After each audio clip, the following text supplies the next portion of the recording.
Convosco. Ele está no meio de nós. Proclamação do Evangelho de Jesus Cristo segundo Mateus. Glória A vós, Senhor. Naquele tempo, os discípulos aproximaram-se de Jesus e perguntaram: quem é o maior no reino dos céus? Jesus chamou uma criança, colocou-a no meio deles e disse: em verdade vos digo, se não vos converterdes e não vos tornardes como crianças, não entrareis no reino dos céus. Quem se faz pequeno como esta criança, esse é o maior no reino dos céus. E quem recebe em meu nome uma criança como esta, é a mim que recebe. Não desprezeis nenhum desses pequeninos, pois eu vos digo que os seus anjos nos céus veem sem cessar a face do meu Pai que está nos céus. Que vos parece? Se um homem tem 100 ovelhas e uma delas se perde, não deixa ele as 99 nas montanhas para procurar aquela que se perdeu? Em verdade vos digo, se ele a encontrar, ficará mais feliz com ela do que com as 99 que não se perderam. Desse modo, o Pai que está nos céus não deseja que se perca nenhum desses pequeninos. Palavra da salvação. Glória a vós, Senhor. Que pelas palavras do Santo Evangelho sejam perdoados os nossos pecados. Amém. Ezequiel está conosco nesta manhã e escuta da parte do Senhor. Assim fala o Senhor: quanto a ti, filho do homem, quanto a ti, Ben-Adam. De fato, só este versículo primeiro, que está reservado a nós nesta liturgia da palavra, daria uma grande reflexão. Não do ponto de vista daquelas coisas que convenceriam a nossa cabeça, mas daquele conhecimento, yadá no hebraico, que é uma experiência profunda, que desce e que irriga, que alcança e que renova todos os recantos do nosso ser e da nossa alma. Quanto a ti, este é sempre um desafio em qualquer vocação, em qualquer missão e na vida, que é aquilo que acontece quando nós estamos distraídos. Tomar consciência daquilo que cabe a nós, nosso chamado, nossa responsabilidade, nossos avessos, aquilo que nos cabe, a resposta que temos que dar para além de nossas murmurações. Ao invés de amaldiçoar seu destino, os avessos do seu casamento, os desencontros e descompassos da sua vocação, tome consciência daquilo que cabe a ti, nesta condição humana, demasiadamente humana, de homens. Ben-Adam, filho da terra, do pó, do barro, assim é chamado Jeremias. Escuta e não sejas rebelde, é o que o Senhor Deus diz ao profeta que ele suscitou com o encontro de sua palavra. Aqui me lembro há uma ressonância, não obstante Ezequiel tenha mais imagens, está também em Jeremias, estou me referindo particularmente ao capítulo 17, ao falar desta rebeldia. Há uma cantata belíssima de Bach, Trotzig Verzagt, onde se diz que há algo de rebelde e inseguro no coração dos homens. Bach, numa de suas cantatas, canta aquilo que a Escritura caracteriza como sendo uma condição insolúvel nossa, como homens e mulheres. Há algo de rebelde, há uma tendência nossa a duvidar da bondade de Deus, desconfiar de sua palavra, desobedecer às suas instruções, e aí se institui o pecado. Tanto quanto inseguro, nós somos muito instáveis em nossos sentimentos e em nossas emoções. Há algo de rebelde, de inseguro no coração dos homens, e Deus pede a Ezequiel que ele não seja rebelde, como está sendo para variar a casa de Israel. Lembro-me aqui também de Maquiavel, particularmente no seu escrito O Príncipe, quando ele diz que nós, como seres humanos, tendemos a ser ingratos e mentirosos. Sim, a ingratidão. Tememos, diz Maquiavel, mais ofender quem se faz temer do que quem se faz amar, porque o amor dura enquanto estão presentes os vínculos da gratidão. E os homens são ingratos, no sentido diverso. O medo do castigo, diz Maquiavel, este nunca falha. Por isso que, às vezes, na dinâmica do poder, da política humana, sempre esta necessidade de impor-se, porque nós somos ingratos. Diz Maquiavel quando alguém assume o poder, deve fazer o mal de imediato, cortar, e o bem deve fazer a conta-gotas. É assim de fato, não é? Quando alguém faz alguma coisa que nos desgosta, a gente lembra durante anos e fica ali ruminando aquele lugar onde a pessoa nos esbarrou com o seu avesso. Mas com relação ao amor, quando nós amamos alguém, todos os anos nós temos que dar presentes. Todos os dias o esposo tem que chegar com uma coisa nova dentro de casa, porque senão nunca é suficiente. Portanto, a ingratidão permanece como uma constante em nossa experiência humana. E também mentirosos. Sim, somos mentirosos. E alguém que diz que não mente é o maior dos mentirosos. Mentimos para exibir vidas que não levamos, mentimos por vaidade para agradar os outros, mentimos sobre nós mesmos porque somos soberbos, mentimos para agradar o nosso chefe, ele todo cheio de fraquezas, que deve receber de nossos lábios, não aquilo que é necessário, mas aquilo que ele quer escutar. Basta entrar numa repartição, num ambiente de trabalho, e nós vamos ver uma série de pessoas mentirosas, que estão sempre postas, prontas a dizer, não aquilo que é necessário, mas aquilo que o rei, em seus avessos, deseja escutar. E quanto mais mentirosa faz essa pessoa, mais ela estará em boa conta, não é? Porque quem de nós não gosta de alguma lisonja? Abre a boca, diz Deus a Ezequiel, e come aquilo que eu lhe dou. E o salmo que nós escutamos ecoa a primeira leitura.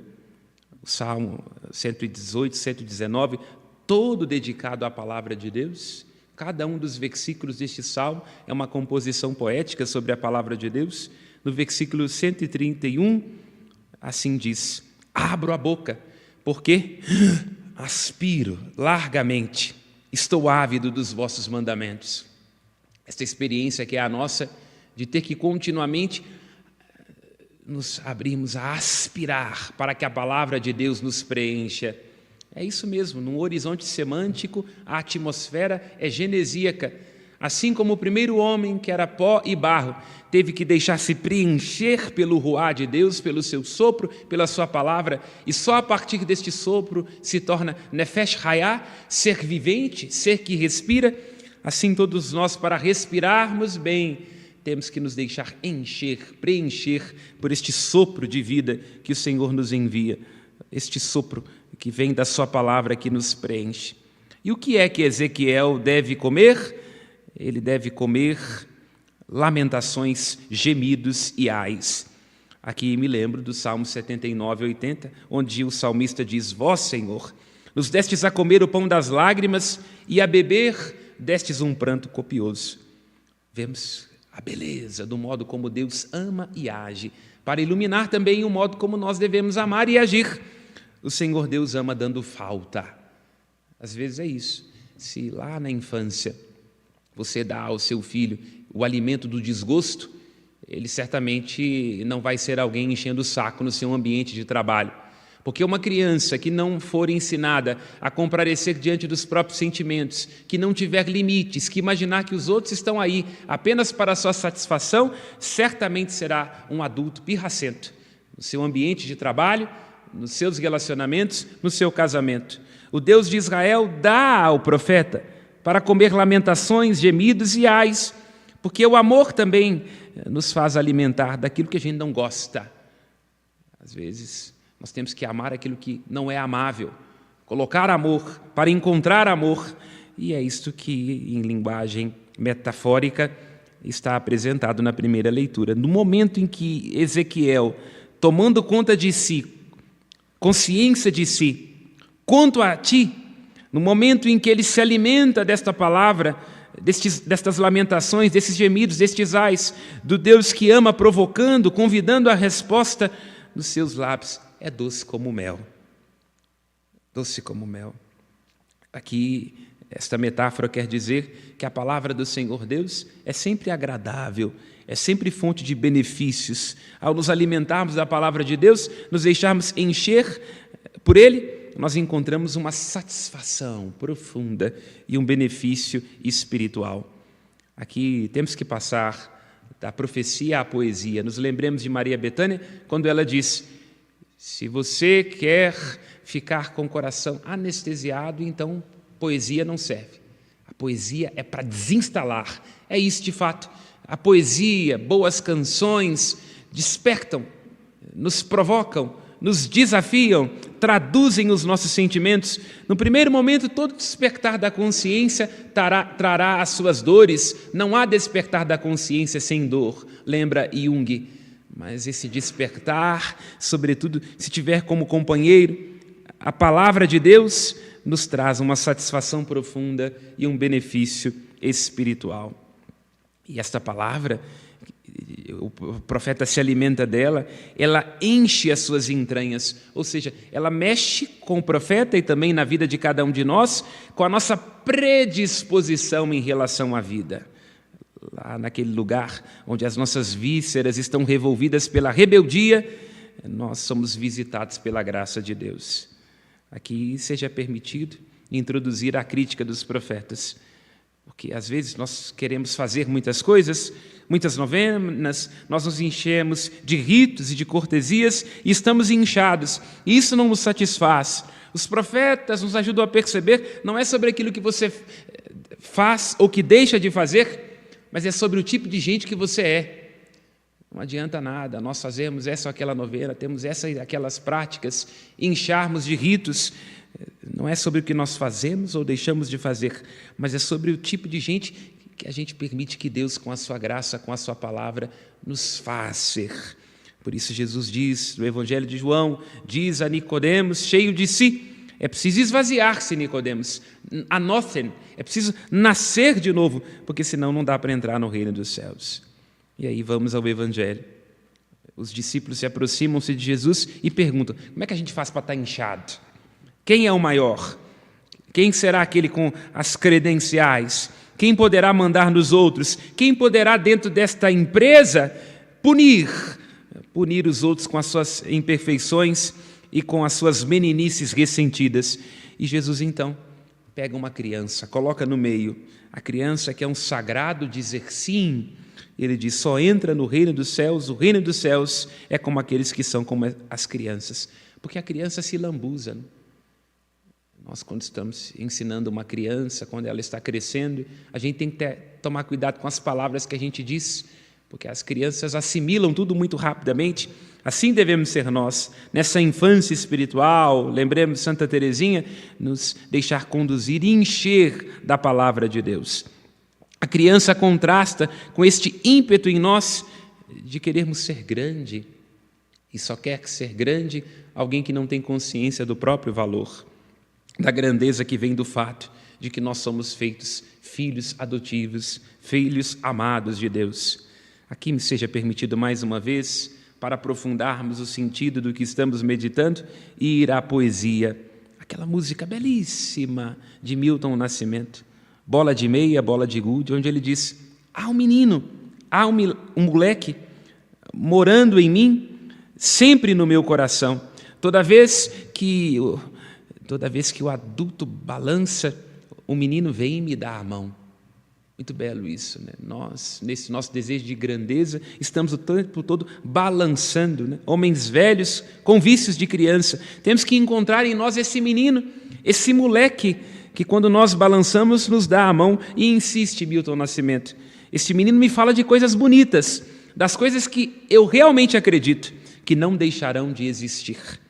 Aí vemos por que Jesus coloca uma criança. Certamente ele deve ter escutado Milton Nascimento. Rita Lee dizia, se Deus tem uma voz, essa voz é Milton Nascimento.